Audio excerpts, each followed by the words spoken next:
Chapter 6, as Bentham's panopticon said, a building that shows how individuals can be supervised and controlled efficiently by a feeling of surveillance.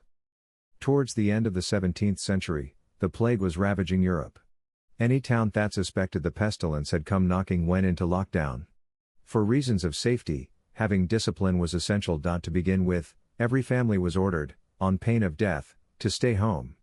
An official, known as a syndic, was appointed to surveil all streets, locking every door as he went. It was the syndic's duty to visit his street each day and shout up to the inhabitants of each house. If they didn't appear at the window, then he knew something was up, most likely they were incapacitated by the plague or already dead. The syndic then gave his report to town officials called intendants, who passed news on to the magistrates. As the chain of command signifies, what had been created was a refined system of surveillance. The irony here is that the chaos of disease had unusually allowed for the development of a model of control.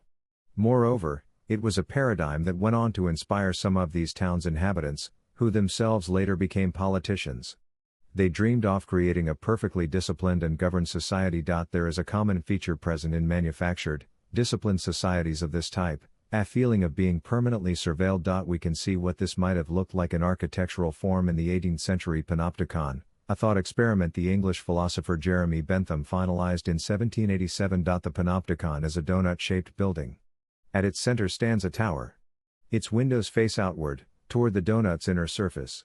The building itself is divided into cells, which each extend from the inner to the outer ring. The cells have two windows, one at either end. One faces the tower, the other points outward. The overall effect of such an arrangement is that the inmates, one to a cell, have a sense of being continuously watched. Because of this feeling, they behave as if they are being watched all the time, irrespective of whether or not they actually are. You can see it's quite a different in design from the earlier dungeons.